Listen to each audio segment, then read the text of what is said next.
तो बलात्कारियों को शह देती है। जो दलितों के खिलाफ जो खड़ा होता है, जो बाबा साहब की मूर्तियों को तोड़ता है, उसको ये सत्ता, ये भारतीय जनता पार्टी की सत्ता शह देती है। और ऐसे लोगों के खिलाफ इस देश की वाम पार्टियां, इस देश के तरक्की पसंद लोग, सोचने समझने वाले युवा एकदम तैयार हैं, तैनात हैं। और आज जिस तरह से आपने कहा कि बैकफुट पे है, बिल्कुल उनको होना पड़ेगा और उनको माफ़ी भी मांगनी पड़ेगी, उनको इस्तीफा भी देना पड़ेगा। आपको तो खुश होना चाहिए ना, जिस बाबा साहब के विचार से लोग नफरत करते थे 2 महीना पहले, आज वो बाबा साहब के भक्त बने हुए हैं। संसद के अंदर भी जय भीम के नारे लग रहे हैं। उनको करना, वही मैं कह रहा हूँ, उनको मानना पड़ेगा। वो बच नहीं सकते हैं। खुशी की बात तो ये है कि इस देश के तमाम लोग आज एक साथ इकट्ठे हुए हैं, चाहे किसी भी धर्म से, किसी भी संप्रदाय से, किसी भी जाति से हों। इस जो अमित शाह और जो इनकी वैचारिकता है मनुवादी ब्राह्मणवादी, इसके खिलाफ लोग आज खड़े हुए हैं। और वो डर उनमें बहुत है। इतिहास में पहली बार ऐसा हुआ सर, बीजेपी भी विरोध कर रही है। और जनता का डर ऐसा है कि उनको आज खड़े होकर कहना पड़ रहा है कि नहीं, हम तो सम्मान करते हैं। आप सम्मान नहीं करते हैं। आप जब मॉब लिंचिंग होता है या फिर कह लीजिए कि दलितों पर हमला होता है, तो आप वहाँ पे खामोश रहते हैं, तो सम्मान नहीं है। सर ये सम्मान नहीं, उन्होंने 5-5 तीर्थ स्थल बनवा दिए जो 70 सालों में आज तक नहीं बने। 26 अलीपुर रोड बनवा दिया, 10 जनपद बनवा दिया, महू में बनवा दिया, और बॉम्बे में बनवा दिया, इंग्लैंड में बनवा दिया। और ये क्या है सर, सम्मान नहीं है ये? सम्मान आप देखिए कि बिहार के छोटे छोटे गाँवों में जहाँ बाबा साहब की मूर्तियाँ लगी हुई हैं, उत्तर प्रदेश के कई गाँव में जहाँ बाबा साहब की मूर्तियाँ लगी हुई हैं, यहाँ सरकार किसकी है? भारतीय जनता पार्टी की सरकार है। और वहाँ मूर्तियों को तोड़ दिया जाता है।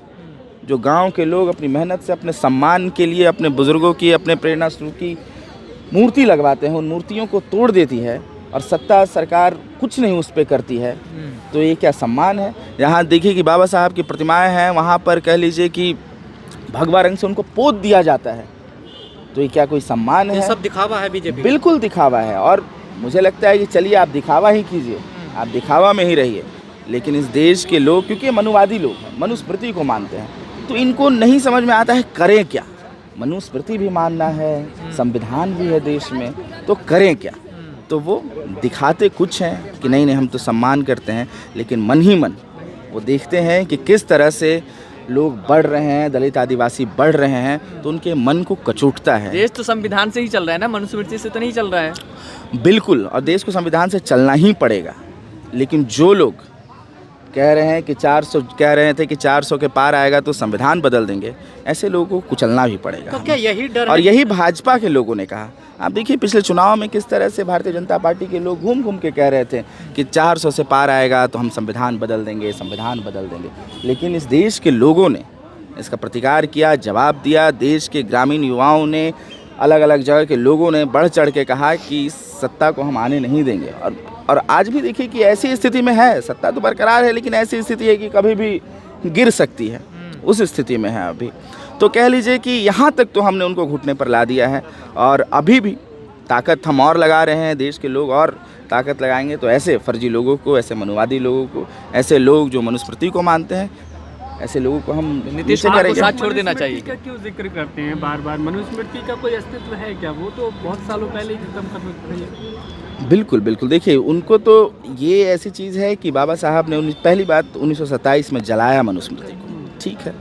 उसके बाद 1950 में हमारा संविधान बन के आया, हमारे देश में लागू हुआ। लेकिन उसके साथ आप देखिए कि ऑर्गेनाइज़र के अंक पढ़ लीजिए, 5 जन्य के अंक पढ़ लीजिए। उस समय भी भाजपा तो नहीं, जो आरएसएस के लोग हैं, उनके मन को यही कचोट रहा था कि कैसे संविधान बन गया, देश मनुस्मृति से क्यों नहीं चल रहा। उनके अंकों में लिखा हुआ है। ये लोग तिरंगा का अपमान कर रहे थे अपने अपने लेखनियों में कि 3 रंग है, 3 तिगाड़ा काम बिगाड़ा, ये सारी चीज़ें वो लिख रहे थे। और आप देखिए कि आरएसएस ने झंडा तक, साल झंडा तक नहीं फहराया अपने दफ्तर में, तिरंगा झंडा भी नहीं फहराया अपने दफ्तर में। तो ये लोग संविधान के खिलाफ और तिरंगे के खिलाफ बहुत पहले से थे। और उसी के साथ साथ तो उसके बरक्स क्या होता, तो जो उनके मनु के कानून है जिसमें कहा गया है कि महिलाएं पढ़ाई नहीं कर सकती हैं, दलित अगर वेद की बात, ज्ञान की बात सुन ले तो उनके कानों में शीशा पिघला के डाल देना चाहिए। ब्राह्मण कोई भी जुर्म करे, कोई भी पाप करे तो उसे क्षमा है उसे पूजनीय है। तो इसी तरह की चीज़ें हैं कि ये सत्ता एक ब्राह्मण के कानून से चले, एक ब्राह्मणवादी कानून से चले, वो ये चाहते हैं। लेकिन वही है कि इस देश में बाबा साहब ने इतना हक दिया है हमें कि आज भी हम चुप रहने वाले लोग नहीं हैं। आज भी विश्वविद्यालयों में पहुंच रहे हैं, अपने रिप्रेजेंटेशन और अपने हक की मांग कर रहे हैं और पहुंच भी रहे हैं, सम्मान की बात कर रहे हैं। लेकिन उसके साथ साथ ये जो हावी सत्ता है हम पर, जिसके पास तमाम पैसे, तमाम धन दौलत, तमाम गोले बारूद हैं, आज देखिए कि किस तरह से लगातार सत्ता में आने के बाद हमला करते जा रही है। तो हम लोग सही बात है, हम लोग हर रोज़ मनुस्मृति फाड़ते हैं, अपने विचारों से उसको जलाते हैं, अपने विचारों में उसको जलाते हैं, और ये तो हम करते रहेंगे जब तक इस तरह के मानसिकता के लोग हैं तब तक। मनुस्मृति एक धार्मिक ग्रंथ है या ये मनु का विधान है? ये मनु का विधान है। ये तो धार्मिक ग्रंथ घोषित करने की क्यों कोशिश की जा रही है? हर कोई इसको भावनाओं से क्यों जोड़ रहा है फिर अपने, अगर ये मनु का विधान है तो? ये वही बात है ना कि वो ब्राह्मणवादी कानून है, मनु का कानून है कि सत्ता जो है कि जो मुंह से पैदा होगा वो सत्ता चलाएगा। अब हम तो विज्ञान पढ़े भैया, हमको तो विज्ञान में कहीं नहीं दिखाई दिया कि मुंह से कोई पैदा होता है। तो पहली बार हमने भी मनुस्मृति में ही जाना कि कोई मुख से पैदा होता है। तो वो चाहते हैं जो मुख से पैदा हुआ वो सत्ता चलाए। लेकिन हम कहते हैं कि इस देश में तमाम लोग, जो बाबा साहब कहते हैं कि बराबरी के साथ जिएगा, तमाम लोग एक सम्मान के साथ जिएगा, और इसी की पैरवी हम भी करते हैं, इसी की झंडा बरदारी हम भी करते हैं।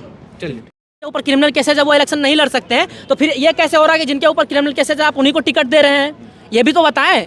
इस तरह का जो आप प्रचार कर रहे हैं, इस तरह का जो बातें आप जनता के बीच में ला करके उनके समक्ष खड़ा कर रहे हैं, तो आप ही तो दो तरह की बातें कर रहे हैं। उसका समाधान क्या है? केंद्र सरकार ये भी तो जवाब देगी ना।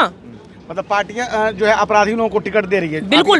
बिल्कुल आपराधिक लोगों को टिकट दे रही है। अगर आपराधिक लोगों को टिकट नहीं मिलता, चाहे कांग्रेस हो, बीजेपी हो, अन्य पार्टी हो, तो 248 सांसद ऐसे क्यों है जिनके ऊपर क्रिमिनल केसेस चल रही है? अपराधियों को चुन कौन रहा है? नहीं, चुन तो जनता ही रही है, लेकिन सिंबल किसका दिया हुआ है? जनता ने सिंबल किसका दिया हुआ है? किस पार्टी से वो इलेक्शन लड़ रहे हैं, किस पार्टी को फंडिंग कर रहे हैं, कौन सा पार्टी उसके लिए चुनाव प्रचार कर रही है, ये भी तो देखना होगा ना हमें। क्या व्यवस्था होनी चाहिए, कैसे सुधार होगा? व्यवस्था यही होना चाहिए कि सबसे पहले जो आप संसद भवन के अंदर इधर की बातें करते हैं, उन बातों को आप हटा दीजिए, और जो काम की बातें हैं, शिक्षा, रोजगार, इन बातों पे आप अपना फोकस कीजिए, इन बातों के ऊपर आप चर्चा कीजिए।